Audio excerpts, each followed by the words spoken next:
He was the boy who hid from bombs in the dark, the soldier who came home with ghosts, the actor who conquered the world, and the old man who now walks with pain as his last companion. But behind the legend you think you know is a story far more fragile, far more human, and far more heartbreaking than Hollywood ever dared to show. This is not the tale of a superstar.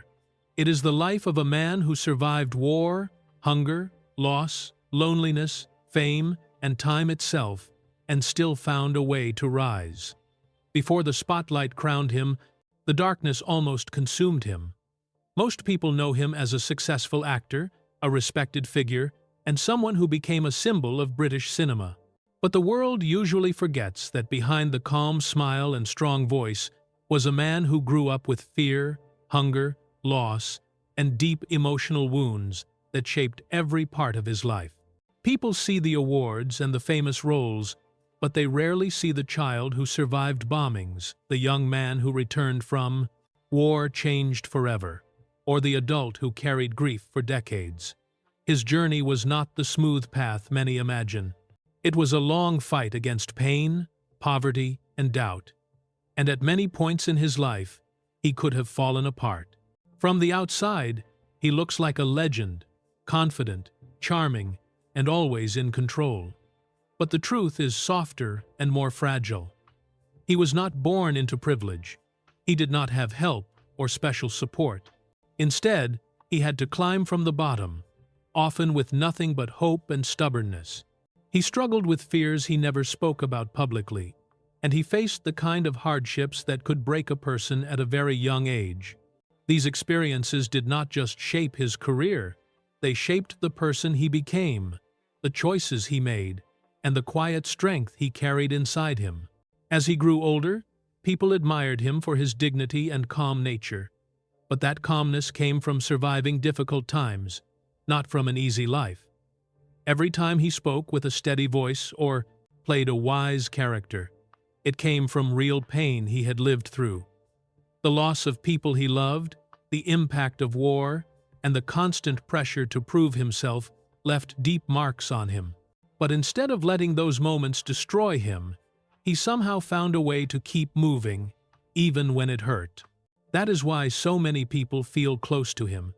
Even though they never met him, he represents someone who kept going when life gave him every reason to stop.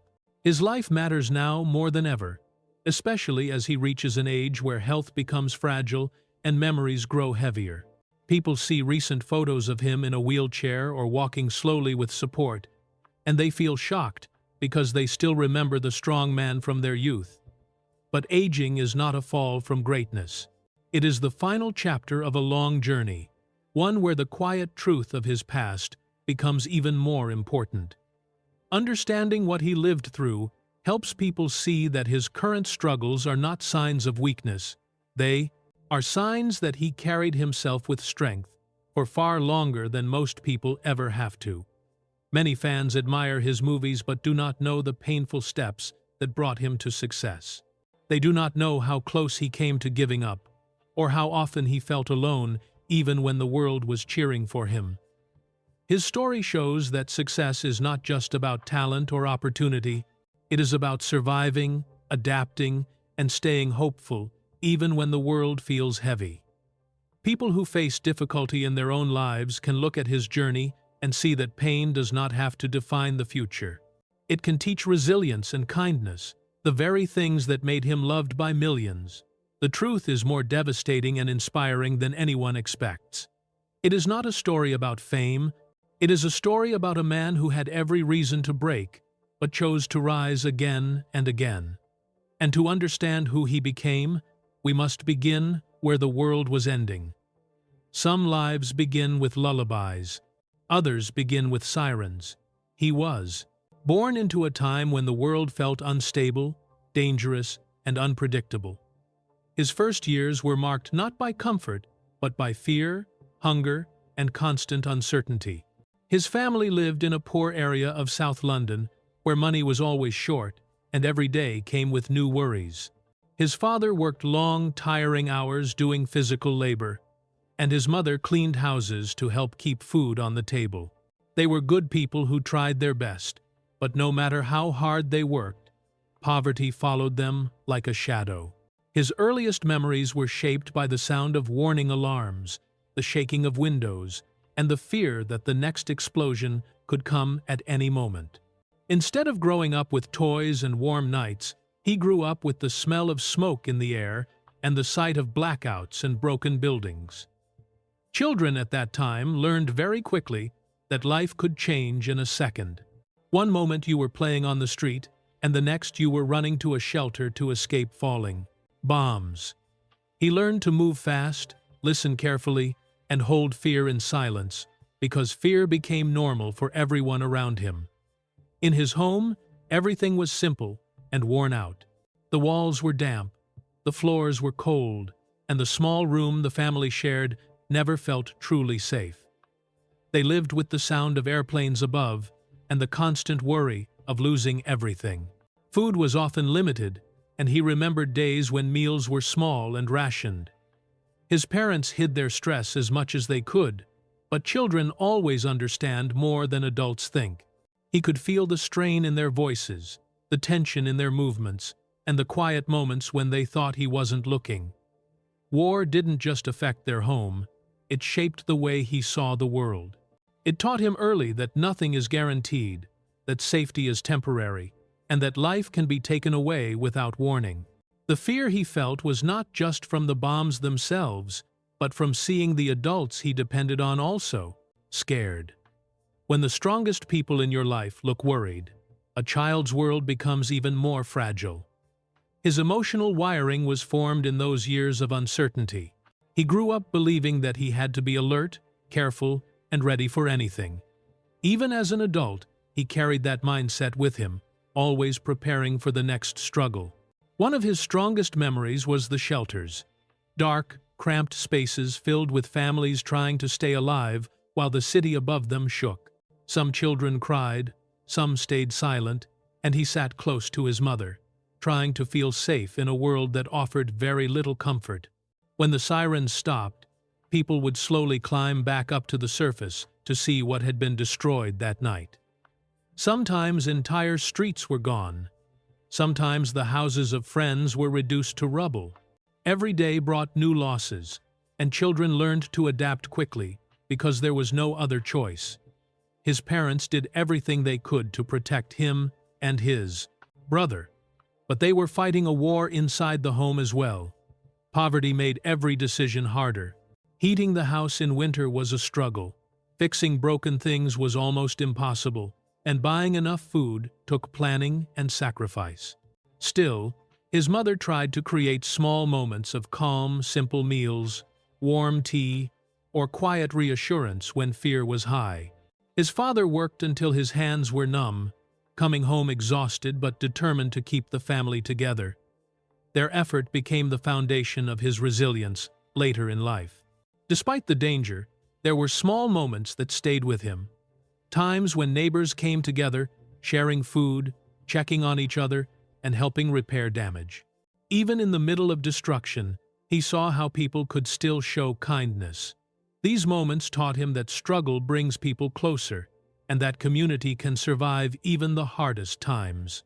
He watched adults support each other in ways that made survival possible, and those memories shaped his understanding of loyalty and compassion. But childhood in a war zone also meant growing up too fast. He did not have the innocence most children have. He learned early that life was not fair, that loss could happen without explanation, and that fear was something you learned to carry quietly. These experiences left deep marks on him, affecting the way he thought, behaved, and even how he reacted to danger later in life. What many saw as confidence in his adult years was actually the survival instinct of someone who had been facing fear since the day he was born. Life eventually settled into a pattern: sirens, shelters, damaged homes, rationed meals.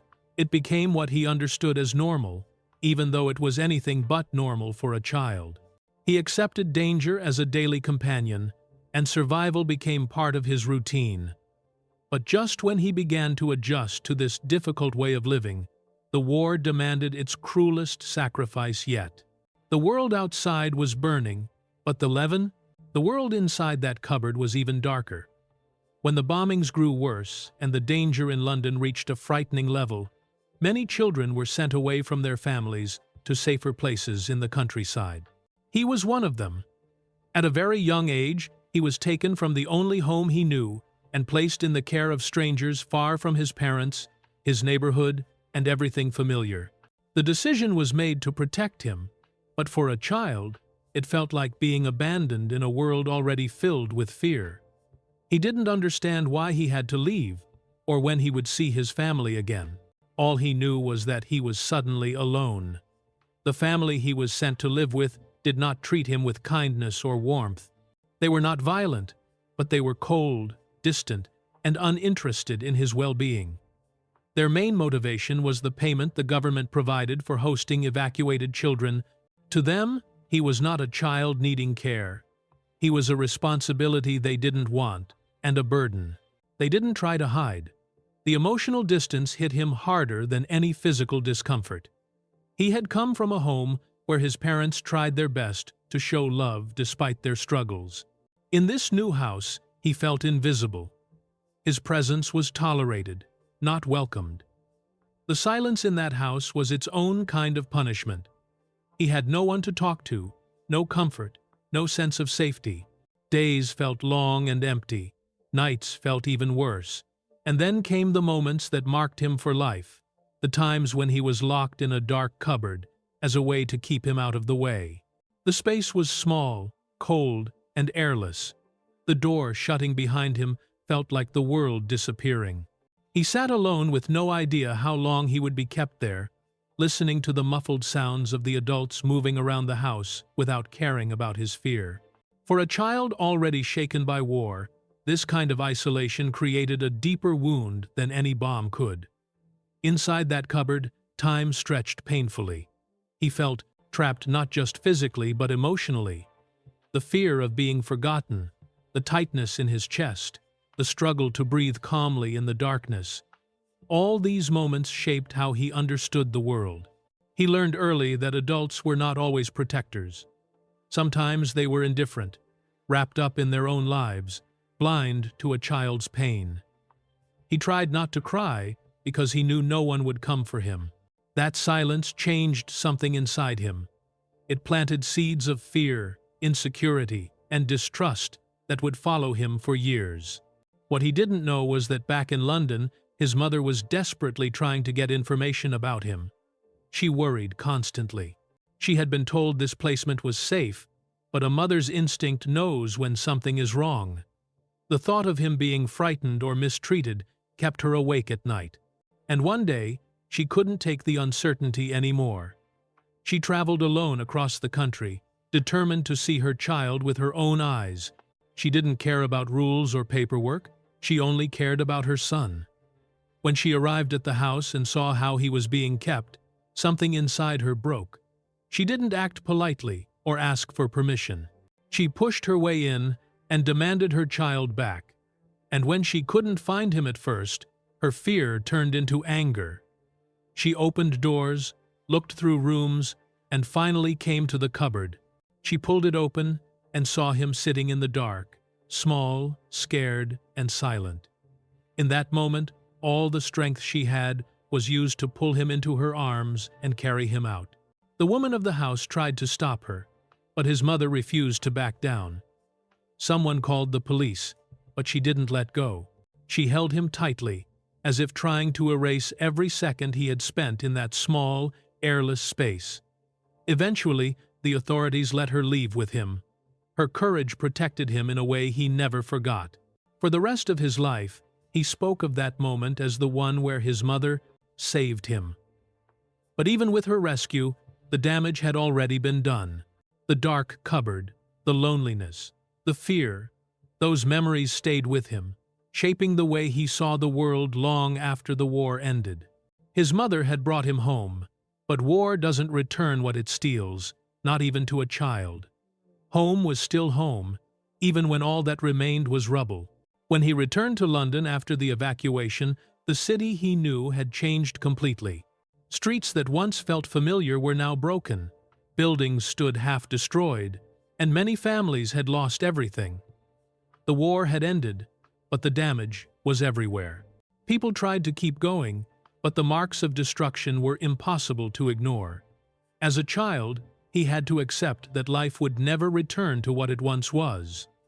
The normal he came back to was a harsh one. His family was moved into a prefab house, one of the temporary homes built quickly to shelter thousands who had lost their houses. These buildings were made with thin metal walls, small windows, and roofs that barely kept out the cold. In winter, the wind slipped inside so easily that some nights it felt like they were sleeping outdoors. The metal roof rattled whenever the weather changed, and the floors were always cold, no matter how many blankets they used. When summer came, the house became extremely hot, almost like a metal box trapping the heat. Comfort wasn't something they could expect. They learned to live with whatever conditions came their way. His parents did everything they could to turn that small space into a real home.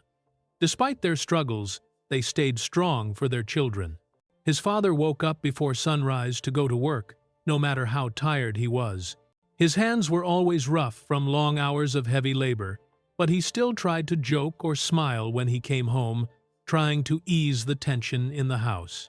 His mother worked hard too, cleaning other people's homes for little money. But she never let her children feel unwanted or unloved. Even in the hardest times, she made sure they felt safe in her presence. Food was always simple and sometimes scarce, but they made the best of what they had. He remembered dinners made from whatever his father could bring home, especially fish, which became such a regular part of their meals that he later joked he never wanted to see another fish again. But beneath the jokes was the truth. They were poor, and they survived through creativity, sacrifice, and the willingness to stretch every penny. Still, he never felt ashamed of his family or their situation. Poverty was normal where he lived. Everyone around them was struggling too, which created a sense of understanding and unity among neighbors. Living in that environment taught him powerful lessons at a young age. He learned humility because he understood from childhood that nothing in life is guaranteed. He learned how to survive on very little, how to appreciate the smallest comforts, and how to stay grateful even when life felt hard. A warm meal, a working heater, or a day without stress became things he valued deeply. These lessons later shaped his personality, keeping him grounded even when success came many years later. He also learned to see the strength in his parents. Their ability to keep going despite everything taught him what determination truly looked like. They didn't complain or give up. They faced each day with quiet persistence, and he absorbed that mindset from them. He grew up knowing that you keep moving, even when life is difficult. You stay kind, even when the world feels harsh. These values became part of him forever. Even with all the challenges, there were small joys that stayed in his memory. Playing outside with other children who were just as poor as he was, sharing laughter despite the surroundings, finding happiness in simple things like homemade toys or a rare treat. Those moments taught him that joy doesn't depend on wealth. It depends on people, on warmth, and on feeling loved. But inside him, the effects of war, separation, and constant uncertainty were still there. He had returned home physically, but the fear and confusion from earlier years didn't disappear just because the bombs had stopped. He grew quiet, thoughtful, and always alert, as if waiting for the next disaster. The world outside was slowly rebuilding, but as the world rebuilt its walls, the boy inside him was slowly collapsing. War doesn't create men, it shatters boys. He had barely begun to find his place in the world when he was drafted into the army. He was still young, unsure of his future, and trying to recover from the fear-filled childhood the war had already forced on him. But life didn't wait for him to heal. Like many young men of his generation, he was suddenly sent far from home to a place he had never even imagined. The Korean War. He didn't join out of passion or ambition. He went because he had no choice. One day, He was living in London, taking small jobs and trying to build a life. The next, he was holding a rifle and preparing for a kind of danger he had only heard about in stories. Nothing could have prepared him for the reality he faced. Korea was brutally cold, with winters so harsh that soldiers struggled just to stay warm. He remembered nights where the cold felt like it was cutting through his skin, where even breathing hurt, and where sleep was nearly impossible. The soldiers wrapped themselves in whatever they had, but the cold found its way in anyway. On some nights, it felt like the darkness and the cold were working together to suffocate hope. The fear wasn't just about bullets or bombs, it was about surviving another hour in an environment that seemed determined to break them. The fighting was relentless. He saw things no young man should ever see. Death wasn't something distant or dramatic. It was sudden, silent, and always close. Friends he talked to in the morning were gone by the afternoon. Men who were laughing one moment disappeared the next in an explosion or fell silent after a gunshot. The sound of artillery became a constant background to his days, and the smell of smoke and burning became normal. He learned quickly that in war, there was no time for long goodbyes or deep explanations. Loss was immediate, and grief had to be pushed aside for survival. The fear remained with him at all times. Even when things were quiet, he never felt safe. Every shadow, every sound, every movement could mean danger. He developed the habit of staying alert, watching everything, anticipating the worst habits that stayed with him long after he left the battlefield. He saw soldiers break down, freeze in fear, or lose themselves to the pressure. Some tried to stay strong but eventually cracked under the weight of what they had seen. War didn't give anyone time to process anything. You simply kept going because stopping meant risking your life. He didn't talk much about the things he witnessed there. Many soldiers didn't. The memories were heavy, confusing, and painful, and sharing them didn't make them easier to carry. But he did admit one thing. Korea changed him forever. It took away any remaining innocence he had left. The childhood fear from London had been replaced by a deeper, more permanent fear, the kind that settles inside a person and becomes part of their inner world. He returned alive, but something inside him had shifted. The boy who left London never came back. When the war finally ended, there were no celebrations for him. There were no grand welcomes or warm speeches. He simply boarded a ship, traveled back to London, and stepped onto the streets of a city that was trying to rebuild itself. People were moving on with their lives. Shops were open, and the sound of normal life filled the air. But he didn't feel part of it. He felt disconnected, almost like he was watching everything from a distance. He didn't know how to return to a world that hadn't seen what he had seen. Physically, he looked the same, but inside, he felt older, heavier, and unsure of how to fit into everyday life. The noise of traffic reminded him of gunfire. The cold winter wind triggered memories of frozen nights in the mountains. Loud voices made him jump. Sleep didn't come easily. Sometimes it didn't come at all. He felt like his mind was still stuck on the battlefield, even though his body was home. He tried to continue with life, taking jobs and pretending everything was normal, but the war stayed with him. Back home, people didn't talk about trauma or emotional wounds. Men were expected to be strong, silent, and grateful to be alive.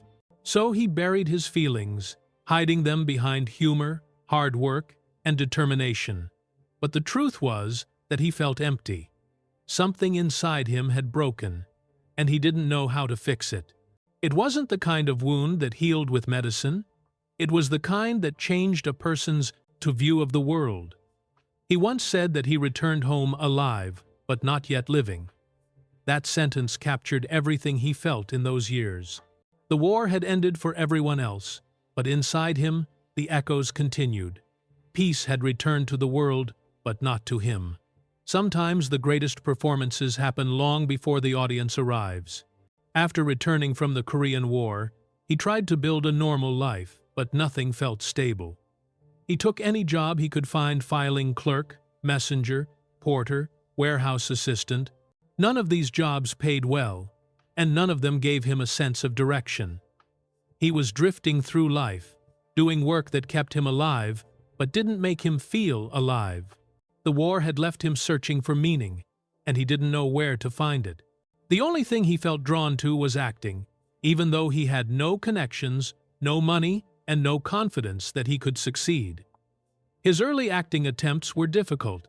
He joined small theater groups that barely had enough money to pay their actors. Sometimes the salary was a cup of tea or a sandwich at the end of the night. But he stayed because acting gave him something he didn't have anywhere else, a reason to wake up with hope. He was willing to play any role they offered him. A drunk, a villain, a servant, even a corpse lying still on stage. He didn't care what character he got. He just needed to be close to the craft. It was the only place he felt warmth after the cold years of war and poverty. The problems came when the theater couldn't afford to house their actors.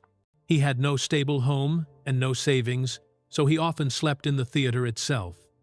He found corners backstage, curled up on old costumes, or lay down on wooden floors once the lights were off. When the stage was empty and dark, he used his coat as a blanket and tried to rest until morning rehearsals. On some nights, he walked the streets because he had nowhere else to go. He learned what real hunger felt like days on, and with little food, stomach pain that made it hard to think, and the constant pressure of not knowing how he would survive the next week. Rejection became a regular part of his life. Casting directors were blunt and rarely kind. Some told him his voice was too rough. Others said his appearance was too plain. Many simply said he wasn't good enough.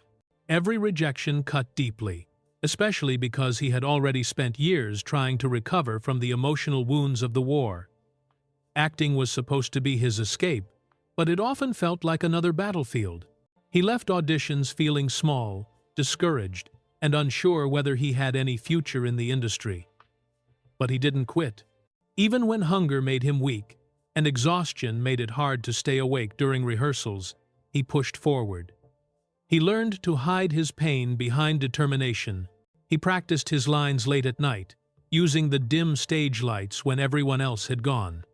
He kept showing up, even when people expected him to give up. Something inside him refused to let go of the dream, even when the dream seemed impossible. Then came the moment that changed everything, though it didn't feel magical at the time. His agent told him he needed a new stage name because someone else already had the same one. The call came while he was standing in a phone booth in Leicester Square, soaked from the rain, holding the receiver with one cold hand. His agent asked him to pick a new name right away. He didn't have time to think or plan. He simply looked around, searching for something that felt right. Across the street, he saw a cinema sign glowing in the fog. The movie playing that evening was The Caine Mutiny. He paused, repeated the word Caine softly to himself, and felt something connect. It was simple, strong, and memorable. He told his agent the name, and the agent agreed immediately. In that tiny phone booth, chilled to the bone, he unknowingly renamed his future. That decision, made in seconds, became one of the most important moments of his life. The name that would one day appear on posters, award lists, and film history began with a desperate, rainy night choice by a young man who had nothing left but hope. After that, things slowly began to improve. He started getting small roles, nothing big, but enough to survive. People began noticing his talent, and opportunities started to appear one by one. For the first time in years, he felt that life might finally be opening a door for him. He could see a path forming, something that resembled a future he thought he might never have. He wasn't successful yet, but he was moving forward step by step. But life has a way of testing a person just when things begin to get better. He was finally getting a taste of progress, beginning to believe that his hard work might pay off. And just when life seemed ready to give him a chance, tragedy struck. Some dreams are fulfilled too late for the ones who planted them. Just as his career, it was slowly beginning to show signs of life. His father became seriously ill. It happened quietly at first, with small health problems that didn't seem too alarming.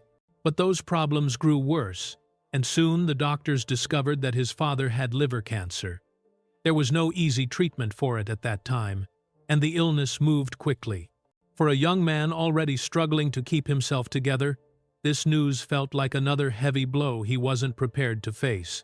His father had always been a hard-working man, someone who spent long days lifting heavy boxes and working in freezing conditions to support the family. He rarely complained, even when tired or in pain. Seeing such a strong man suddenly weak and suffering was almost too much for him to process. He visited the hospital as often as he could, sitting beside the bed, watching his father's body becoming thinner and weaker. The room always smelled of medicine and disinfectant, and the quiet beeping of the machines became a sound he would never forget. Those visits were filled with moments where both wanted to speak, yet didn't know what to say. His father didn't talk much near the end. Sometimes he held his son's hand with what little strength he had left, and that simple gesture carried more meaning than any speech. He tried to stay strong in front of his father, but inside, he was falling apart. He didn't have money, he didn't have success, and he couldn't offer his father the comfort of knowing that all the years of sacrifice had led to something. His father had spent his whole life working endlessly for his family, and now he was leaving without seeing the future he had hoped his son would reach. One night, while sitting alone beside the hospital bed, he whispered a promise to his father. He said he would make him proud. He said he would keep going no matter what happened. His father, barely able to speak, managed to give him a faint smile and a simple reply. "You'll make it." Those were some of the last words he ever heard from him. Not encouragement, not pressure, just quiet belief from a father who had nothing left to give but hope. When his father passed away, the loss hit him harder than anything he had lived through. He had survived bombs, hunger, and war, but losing his father broke something inside him. He walked out of the hospital, feeling empty, carrying only a few of his father's belongings and a piece of paper with hospital notes. London continued moving around him as if nothing had happened. Cars passing, people talking, the city lights shining as always. But for him, the world felt darker. What made the grief even heavier was the fact that his father never saw him succeed, not even a little.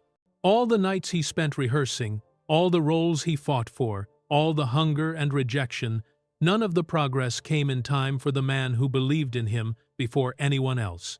The success that would one day come felt almost cruel in this moment, because it arrived too late for the person he wanted to share it with the most. This truth stayed with him throughout his life, even during his greatest achievements. But the grief also shaped him. Instead of falling apart, he turned the pain into determination. He remembered the promise he made at his father's bedside, and he refused to let it fade.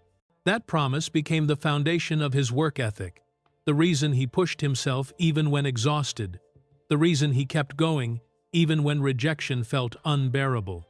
Every time he stepped on a stage or entered a film set, he carried his father's belief with him.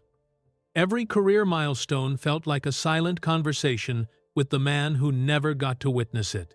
He often said later that he wished his father had lived just a little longer, long enough to see him stand tall in his career, long enough to know that the sacrifices were not wasted. But life doesn't always offer such moments.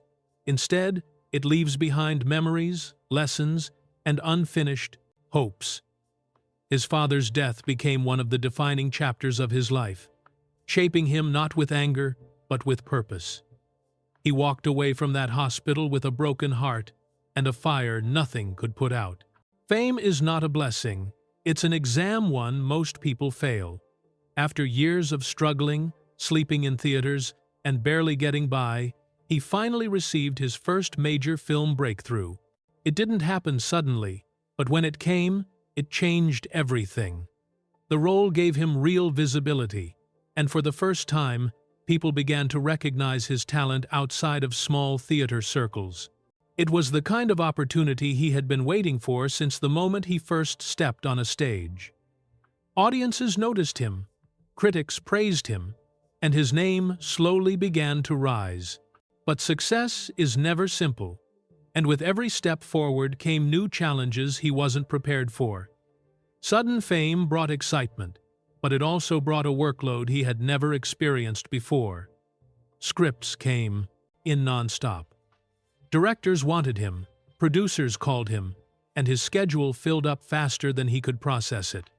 Some years he filmed 6 movies in a row, barely taking a breath between projects. He traveled constantly, worked long hours, and learned lines on airplanes or in hotel rooms. People assumed he enjoyed every minute of it, but deep down, he felt overwhelmed. Fame didn't give him rest. It took away the little rest he had. The attention felt good at first, but soon it became exhausting. Behind the scenes, he was often lonely. Even though he was surrounded by people, crew members, co-stars, press teams, none of them really knew him. He missed normal conversations, quiet nights, and simple friendships. Fame creates distance between a person and the world, and he felt that distance growing every year. People treated him differently, sometimes with admiration, sometimes with jealousy, sometimes with unrealistic expectations. Everyone wanted something from him, but very few. He wanted to understand him. He learned that success can attract crowds, but leave a person emotionally alone. The pressure built up as he worked nonstop. Acting, which once felt like survival, started to feel like a trap. He feared slowing down because he believed the industry would forget him the moment he paused. And in some ways, he was right. The entertainment world can be unforgiving. When he finally took roles that didn't perform well, critics began to mock him. They complained about his choices, accused him of working too much, and called some of his films embarrassing. It hurt deeply, especially because he was doing everything he could to stay afloat. Some of the harsh reviews felt personal, as if the critics were not just judging the work, but judging him. Every negative headline added more doubt to his mind. Was he good enough? Had he already passed his prime? Was the early success just luck? These thoughts kept him awake at night. The exhaustion, the pressure, and the constant criticism made him question whether he should continue acting at all. There were moments where he genuinely considered quitting. He felt worn down from years of non-stop work, unable to enjoy the success he had fought so hard to achieve. Instead of feeling proud, he felt trapped in a cycle of expectations he couldn't escape. He remembered looking out from a hotel window one night, watching the lights of the city below him. The crowds, the noise, the excitement, none of it brought comfort. He felt tired in a way sleep couldn't fix. He wondered if he had made the right choices, or if he had lost himself along the way. Fame had given him opportunities, but it also demanded constant performance. He didn't know how long he could keep it up. At one point, during a particularly low period, a producer told him directly, "You've had your time. The world has moved on." Those words stayed with him, cutting deeper than any review. It was a painful reminder that in his industry, people are praised one year and forgotten the next. He didn't fight back or argue. He simply nodded and walked away, carrying the weight of that sentence with him. It felt like confirmation of his fears that he was becoming obsolete, that his career might already be fading. He nearly gave up then. He thought about stepping away, finding a quieter life, and letting go of the exhausting race. But something inside him refused to surrender completely. A small voice told him to wait, to keep trying, even if it felt pointless. He didn't know it yet, but life was preparing something for him. Something that would remind him why he chose this path in the first place. His confidence had been shaken, his hope nearly gone. But one film, one character, would resurrect everything he believed he had lost. Victory means nothing if you return home to an empty room. After the difficult years filled with doubt and criticism, his career finally found new life. A film came along that gave to him the chance to show his true depth as an actor, and people immediately noticed the difference. It wasn't just another role, it was a turning point. Audiences connected with his performance, critics praised his work again, and doors that once felt closed slowly opened. For the first time in a long while, he felt that the world was seeing him clearly and fairly. As new opportunities appeared, his career rose to heights he had only dreamed about. He received nominations, awards, and widespread recognition. He won the respect of other actors, directors, and the public. People began to describe him as one of the finest performers of his generation. After years of struggling in silence, he finally stood on stages accepting awards he once thought he would never touch. Each award confirmed something he had hoped for since he was young, that he truly belonged in the world of acting. But even with all this success, something inside him felt strangely empty. Applause filled the rooms he walked into, but silence waited for him at home. Fame didn't erase loneliness. Recognition didn't replace real connection. While the world celebrated him, he often returned to quiet spaces where no one knew how much effort it took to smile sometimes. Success was bright on the outside, but inside he felt tired, unsure, and still carrying the wounds of his past. Winning also came with its own emotional cost. He found himself losing parts of who he once was. He missed normal life, simple moments, real conversations, the feeling of belonging somewhere. The long hours and constant travel made it difficult to maintain relationships. He saw friends drift away or grow distant because his life moved at a pace few could keep up with. The pressure to stay relevant pushed him to keep working even when he needed rest. Fame demanded everything, and he gave it more than he ever planned to. There were nights when he sat alone, holding an award in his hands, wondering why the victory didn't feel as complete as he expected. He had thought that reaching this level would heal something inside him, but the old wounds still remained. The applause faded quickly, and the silence that followed reminded him of how much he had lost along the way. Time, peace, and the sense of feeling grounded. Success didn't fix his past. It only added new layers to carry. Still, he kept going. He stayed committed to his craft because acting was the one place where he felt fully alive. It helped him express emotions he didn't share easily in real life. It allowed him to explore parts of himself he didn't understand. But even with all the achievements and respect he had earned, his heart continued to hold on to pain he rarely talked about. The truth was that his greatest victories often came during periods when he felt most alone. His rebirth in the industry gave him pride, but it did not erase the emotional emptiness underneath. He was winning professionally while quietly losing personally.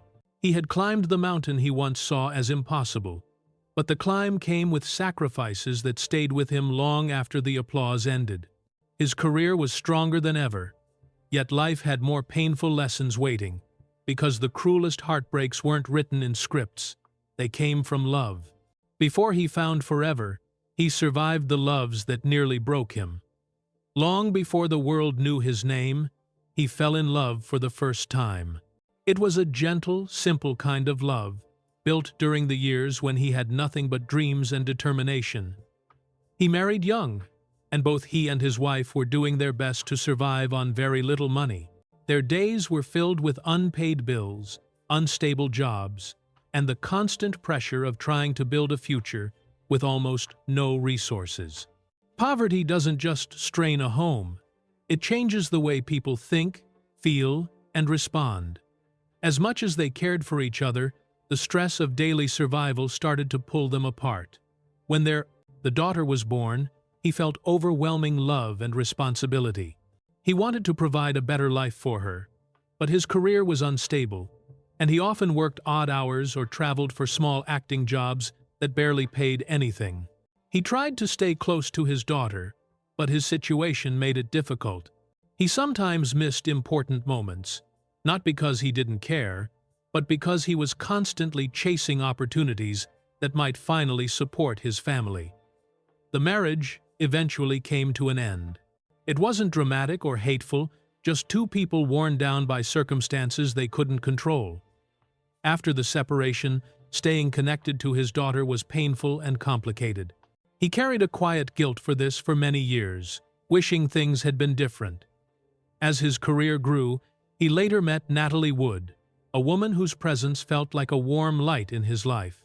She was already a star, known not only for her beauty, but for her gentle nature and emotional depth.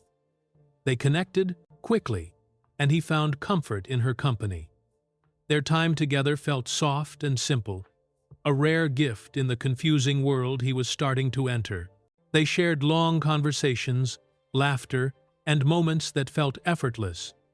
But their lives were moving in different directions. Their schedules were demanding, and the distance between them slowly created emotional space.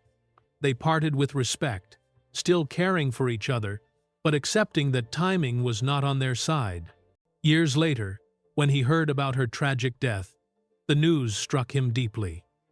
Natalie had been someone who saw him at a vulnerable time, someone who believed in him when many didn't. Losing her, even from afar, reopened old feelings of sadness and reminded him how fragile life could be. She remained a quiet memory, a chapter of warmth in a life filled with struggle. Then came Bianca. She was the complete opposite of Natalie Wilde, unpredictable, full of passion and fire. Their relationship was intense from the start. She brought excitement into his life, something he hadn't felt in years. Being with her was thrilling, but also exhausting. Their connection was strong but unstable, filled with highs that felt electric and lows that felt heavy. They argued, made up, and then argued again. He cared deeply, but he also sensed that the relationship was not built for long-term peace. Bianca taught him about passion, but she also showed him the destructive side of love when two people are not truly aligned. When the relationship finally ended, it left him drained. He learned that intensity is not the same as stability, and excitement is not the same as happiness. She remained part of his life story, not as a mistake, but as a lesson about the kind of love that burns bright but burns out quickly. Each woman left an imprint on him. His first wife taught him how young love can be challenged by the realities of life. His daughter taught him about responsibility and regret. Natalie taught him tenderness and calm. Bianca taught him the power and danger of chemistry without balance.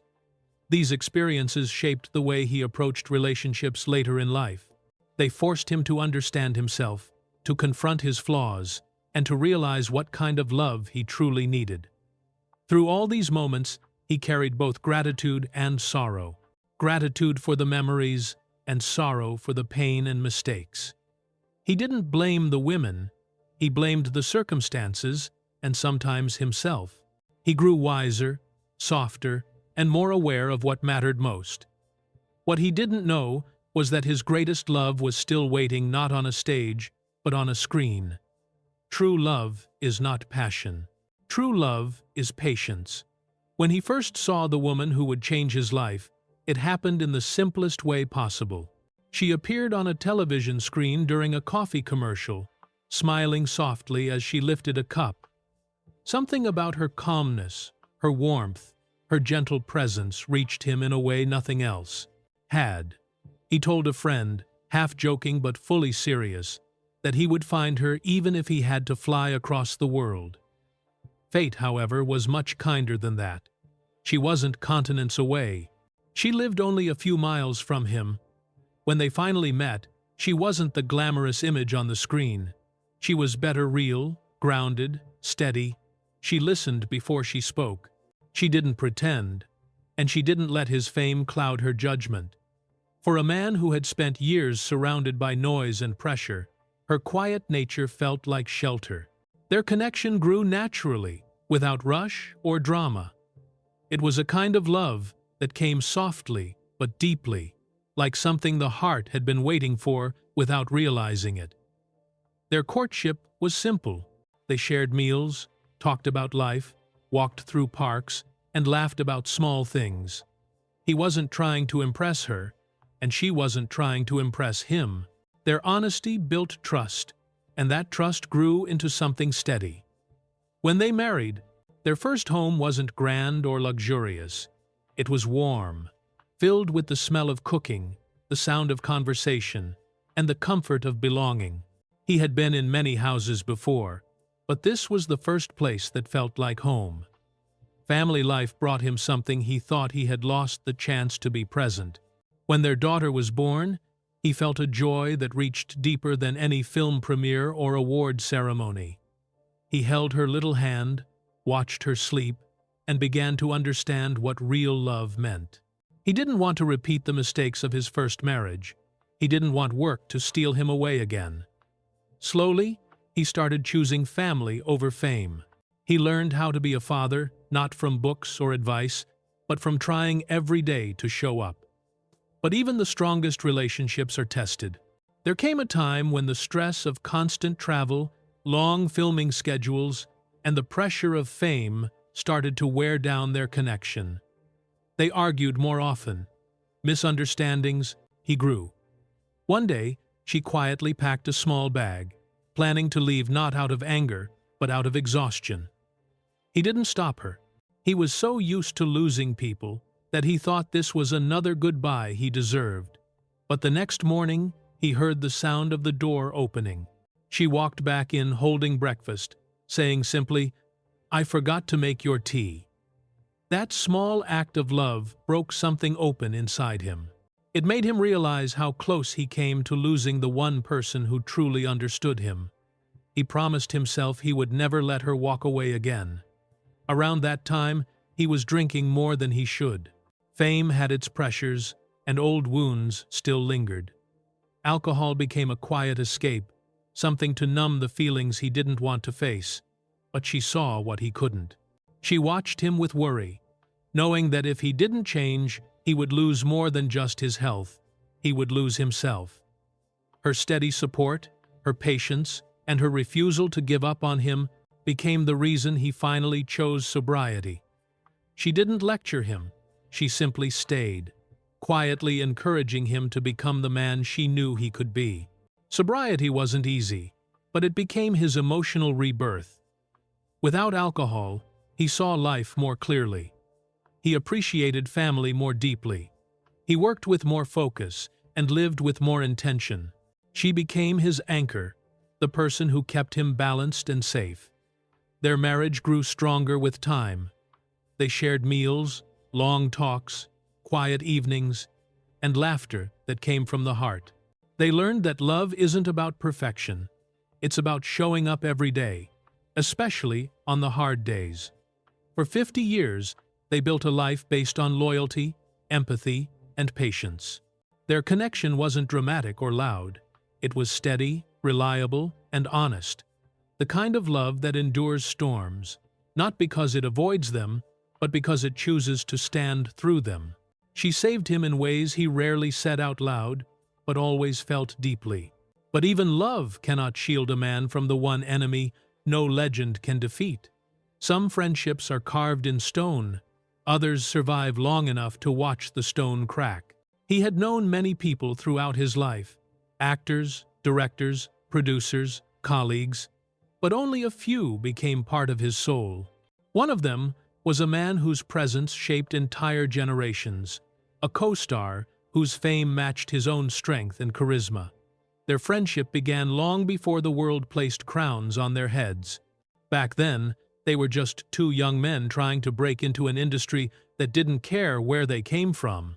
They shared the same hunger, the same fear of failure, and the same desire to build something meaningful with their lives. There was comfort in knowing someone who understood the struggle completely. They supported each other through small roles, long nights of rehearsing, and the constant sting of rejection. Both of them carried backgrounds marked by hardship, and this built a connection deeper than simple friendship. They laughed together, worked together, and encouraged each other during difficult times. When success finally arrived, it didn't pull them apart. It only strengthened the bond. On screen, they became icons. Off-screen, they remained two ordinary men who told old jokes, teased each other, and never forgot the journey that shaped them. They both lived through fame's highs and lows. They They watched each other rise, stumble, and rise again. In private moments, they talked about life, work, fears, and dreams. What made their friendship special was not just loyalty, it was recognition. They understood each other without needing many words. Sometimes they would sit together in silence, and that silence felt as comfortable as conversation. They were brothers in every way, except blood. But life has a way of testing even the strongest bonds. Over the years, his friend began to change. At first, it was small things repeating a story he had already told, forgetting an appointment, losing track of a detail he once remembered easily. They both laughed it off in the beginning, blaming age or tiredness, but soon the signs became harder to ignore. A pause in the middle of a sentence. A look of confusion that appeared too often. A name lost, then found, then lost again. The diagnosis came quietly. Dementia, a word that felt heavier than any heartbreak he had lived through.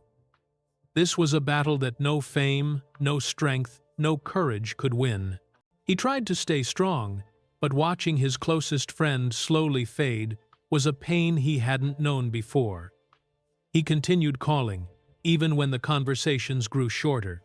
At first, they talked like always jokes, memories, bits of wisdom, but over time, the voice on the other end began to change.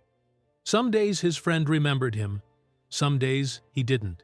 Some calls were filled with long pauses, as if both were trying to hold on to something slipping away. He kept calling anyway. Even when their talks became mostly silence, he refused to let go. It was his way of saying, "I'm still here. You're not forgotten." Some calls ended with confusion. Some ended abruptly, and some ended with a heavy quietness that felt like goodbye. But he never stopped dialing the number. Then one day, the phone rang with news he feared but knew was coming. His friend was gone. The death didn't feel like losing a colleague. It felt like losing a part of himself. This wasn't just a co-star or an old friend. This was someone who had walked beside him through decades of life, through storms and celebrations, through youth and age. The loss left a deep, aching silence inside him. He sat alone, remembering their early days, their jokes, their struggles, the films that built their names, and the long talks that shaped their lives. He remembered the strong voice that once filled rooms, now gone forever. He remembered the man who once seemed unbreakable, slowly taken away by a disease that stole everything except the love between them. This loss hit him harder than any award, any review, any personal achievement ever hit him. It made him realize something painful, that he had lived long enough to bury too many people he loved. Each loss carved another empty space inside him. And now, after burying love, family, and friends, time came for him next. The cruelest truth of age is not weakness, it's betrayal. For most of his life, he had pushed through everything. Hunger, war, heartbreak, rejection. He survived it all with stubborn strength. But nothing prepared him for the moment his own body stopped listening. It happened in 2018 on a rainy night in New York. The streets were slick, the pavement shining under streetlights, and he was walking carefully, the way older men do when they know one wrong step can change everything. Then he slipped. His leg twisted beneath him, and he hit the ground before he even had time to react. The shock was immediate. The pain came next, sharp, deep, and frightening. People rushed over, calling for help, but all he could focus on was one thought: something has changed forever. Doctors confirmed a hairline fracture, but the injury went deeper than the bone. After scans and tests, they gave him a diagnosis that felt heavier than any injury: spinal stenosis.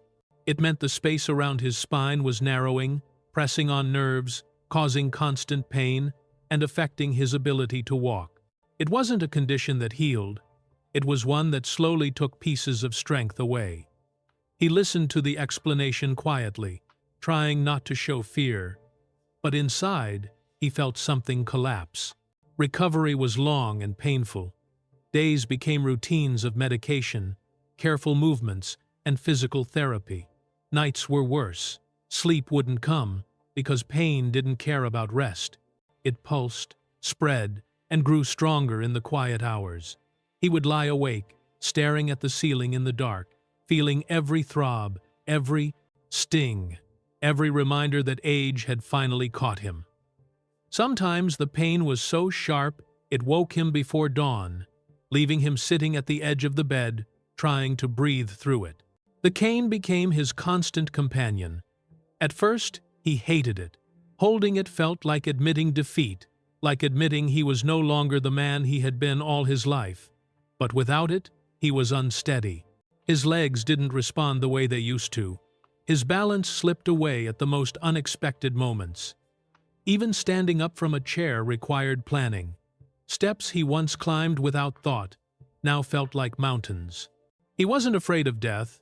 He was afraid of falling again. Daily life changed in quiet, painful ways. He moved slowly, testing the floor with the cane before taking each step. He sat carefully, stood carefully, turned carefully. Every movement was a negotiation with pain. Sometimes he managed fine. Other times a simple shift in his weight sent a wave of agony up his spine, making him grab in the nearest surface until the feeling passed. He could feel parts of himself slipping: strength, confidence, independence. The hardest part wasn't the physical pain. It was the emotional weight that came with it. He had built his entire life around endurance. He had survived war, poverty, heartbreak, and countless personal battles. But now he felt trapped by his own body, a prisoner inside bones that no longer obeyed him. It was a strange kind of loneliness, one that came not from people leaving, but from his own abilities fading. He experienced moments of frustration, moments of sadness, and moments when he wondered how much more his body would take from him. There were days he looked in the mirror and barely recognized the man staring back. The strong shoulders had softened, the steady stance had weakened, and the spark in his eyes flickered with exhaustion. He tried to hide the struggle from the public, from friends, even from himself sometimes. But aging has a way of stripping away the places where one can hide. Still, he tried to keep his humor, his dignity, and his pride.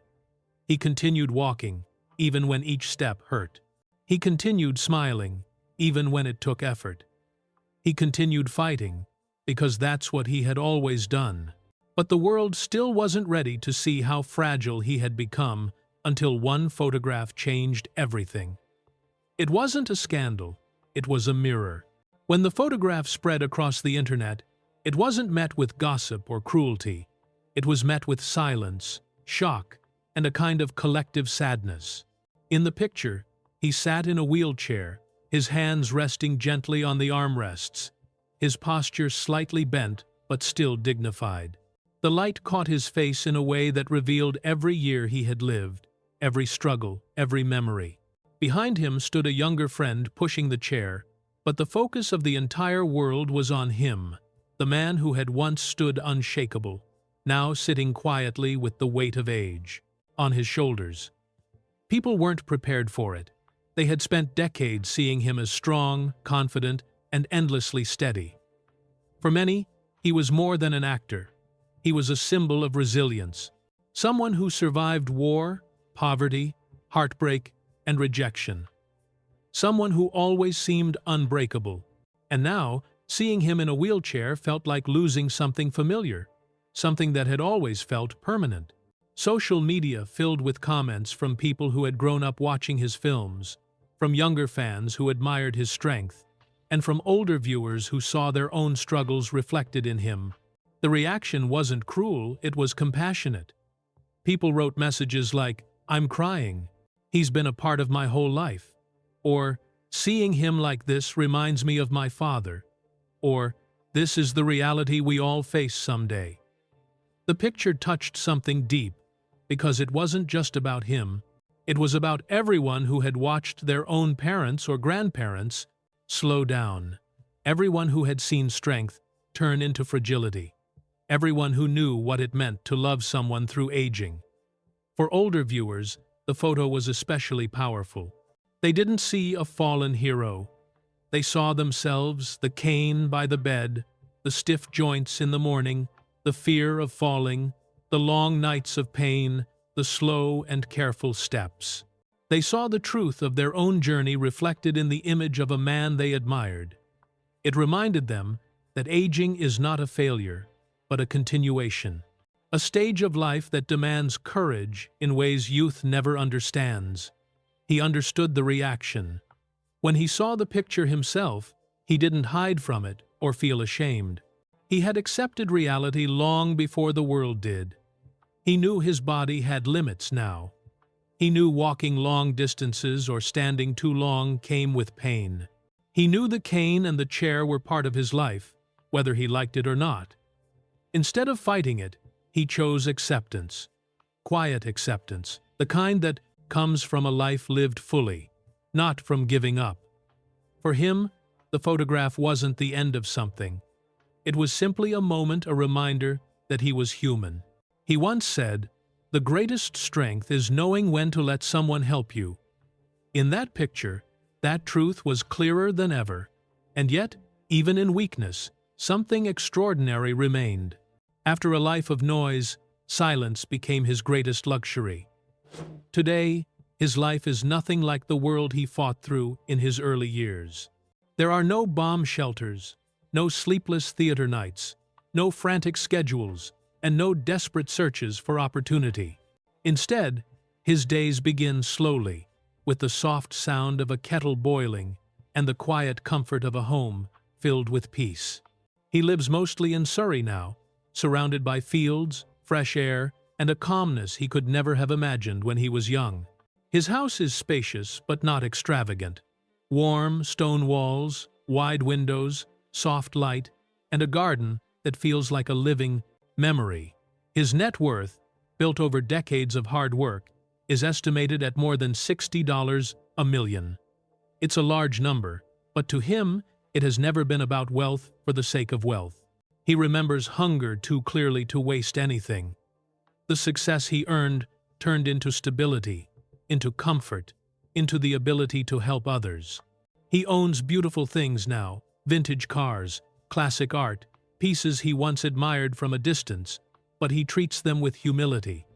They are reminders of how far he has come, not tools for showing off. He also owns a seaside home where he takes his daughter Natasha and his grandchildren for weekends. Those days are some of his happiest. He cooks breakfast for them himself, laughing when the kids run around the kitchen or ask him endless questions. Sometimes he tells stories from his childhood, not to impress them, but to help them understand the strength that built their family. They see him not as a legend, but as a grandfather who tells good jokes and always remembers their favorite snacks.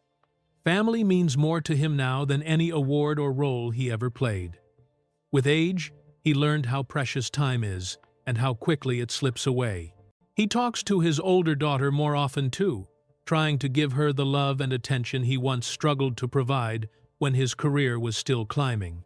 He knows the past cannot be rewritten, but he believes the future can always be softened with honesty and care. He gives much of his success back quietly. He donates to children's hospitals, cancer research programs, veteran organizations, and acting schools where young talent still struggles like he once did. He doesn't make speeches about it. He doesn't seek attention. He gives because he remembers what it felt like to have nothing, and because he knows that one act of kindness can change the entire direction of a life. The garden outside his home has become his sanctuary. His wife fills it with lavender, the same flower his mother loved. When its purple blooms move gently in the wind, he feels her presence, the woman who fought for him, protected him, and saved him when he was most vulnerable. He often stands there for long minutes, breathing in the scent, letting memories rise softly without pain. The garden reminds him that peace is not something you find suddenly. It's something you build slowly through years of surviving. He spends afternoons reading newspapers, listening to old music, or sitting in the quiet with his wife. They talk about simple things, groceries, the weather, family plans, because simple things are enough now. He no longer needs applause or attention. He no longer needs to prove himself. His life is no longer driven by ambition. It is shaped by gratitude. He values gentleness more than success, time more than fame, and love more than legacy. After all the storms he has walked through, he now measures life by softness, by kindness, by the peace he feels when he wakes up and knows he is exactly where he needs to be. But the greatest truth of his life isn't found in fame, love, pain, or wealth. It's found in what remains. Some men become legends. A rare few become lessons. His life, with all its hardship and beauty, offers more than inspiration. It offers a guide for anyone trying to survive their own storms. When you look at his journey, you don't just see fame or success. You see a child shaped by war, a young man shaped by hunger, an actor shaped by rejection, and a human being shaped by love and loss. His story reminds us that no one starts with strength. Strength is built one painful moment at a time. He teaches us that resilience isn't loud or dramatic. It's quiet. It's the choice to keep going when every part of you wants to stop. He survived poverty, danger, failure, heartbreak, and aging, not because he was fearless, but because he refused to let fear decide his future. There were days he had nothing but hope, and even then, he held on to it as tightly as he could. His life tells us that no beginning is too broken and no dream is too distant if you're willing to move forward step by step. He also shows us the truth about love, not the kind in movies, but the real kind. The kind that leaves scars, teaches lessons, and sometimes walks away. He learned from the people he loved and lost, and he learned even more from the woman who stayed. Through her patience, he discovered that real love isn't fireworks, it's loyalty, it's forgiveness. It's choosing each other again and again, especially when life gets hard. Their long marriage proves that a gentle heart can heal places that pain once lived in. His journey through fame teaches us that success doesn't guarantee happiness. You can win awards and still feel lonely. You can gain recognition and still feel empty. True fulfillment doesn't come from applause, it comes from peace.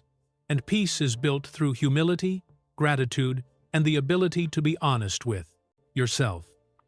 And aging, perhaps the most difficult part of his story, teaches us something many people fear to learn: that growing older is not a defeat, it's a transformation. The body may weaken, but the soul becomes clearer. In his final years, he learned to accept help, to slow down, to honor the limits of time instead of fighting them. His willingness to face aging with dignity brings comfort to everyone who is walking that path themselves. What remains at the center of his story is grace. The grace to endure, the grace to forgive, the grace to start again, and the grace to let go. He reminds us that a person's worth is not defined by their strongest moment, but by how they rise after their weakest one. His life is proof that even a child from rubble and fear can grow into a man who inspires millions. It proves that tenderness is not weakness, and that survival is its own kind of greatness. And one day, when we create the main hook, this entire journey will begin exactly where the truth demands.